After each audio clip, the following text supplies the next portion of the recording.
We begin with breaking news. That breaking news is in Rio Linda. Live Copter 3 is over a junkyard fire that's putting up a lot of thick black smoke. Dozens of cars and trucks and just all kinds of stuff down there is burning right now. Yeah, it's a real mess, and you can see the smoke is still coming up pretty strong. It's been doing this for the better part of a half hour when we started taking this live from Live Copter 3, and we're still getting a good vantage point here from Live Copter 3, and you can just see how the plume of smoke is wafting there.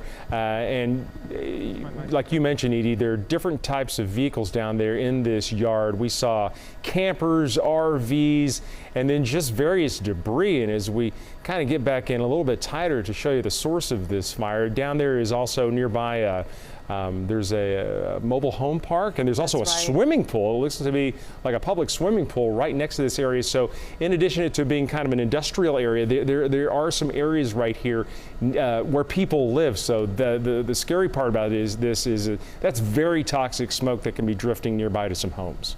That's right. A friend sent me a photo from Natomas, from that neighborhood, and I mean, just you could see the heavy, thick black smoke in the distance there. And again, you really do not want to be breathing this in. Let's check in with Mark and more on where the wind is pushing this smoke. So the fire is burning in this area right here. So here's Rio Linda. That's Marysville Boulevard right there. McClellan is right over here, and the wind at McClellan is out of the south at 8 to 14. So the smoke is going almost due south to north, but drifting a little bit to the east. Now, I've been checking all the air quality monitors in this area, and I have not seen any elevated levels of any particulate matter, but that doesn't mean that we don't have any. We just might mean that we aren't getting any into any sensors. Let's head back outside with Dan Oppenheim in Live Copter 3. So Dan, let's talk a little bit about the smoke and where it's heading from your perspective.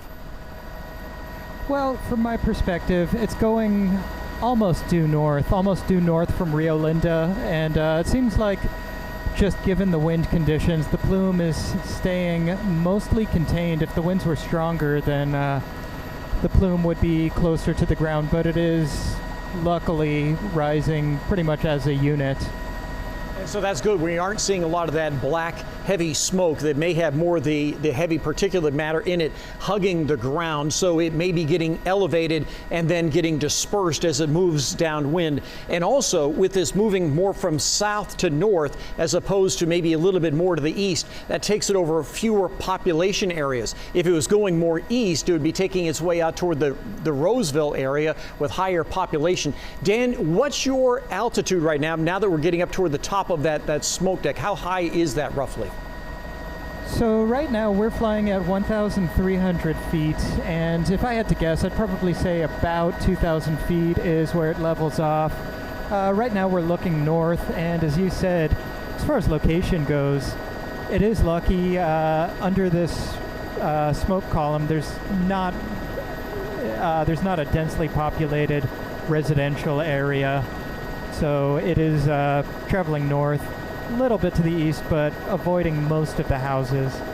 Which is great, Dan. Thank you very much for that. We'll continue to monitor some of the air quality monitors in the area, but right now not finding any elevated levels, but this is something worth keeping an eye on over the next hour or so. Back to you. All right, Mark, thanks for that, and Dan, you too. Let's go back down to the ground here from Live Copter 3 as we've zoomed back in.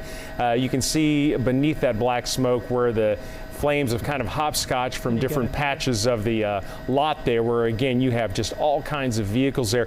Now, in the way of fighting this fire, we have seen helicopters from Sac Metro Fire dropping water on this area. You can also tell just by nature of how this is set up, it is confined to the perimeter of this yard, Edie, and we haven't, thankfully, seen anything jump over whatever, if that's a fence or a wall down there. It does seem to be containing this fire to that one lot. Right, and you can see some of the lighter smoke. It's hard to know from this vantage point if some of that is steam coming up in some areas where maybe they're dropping water and trying to cool this down, or if it's just burning itself out in some locations. But yeah, unusual to see them drop water on this type of fire. Usually that's what we would see in a wildland or grass type of fire.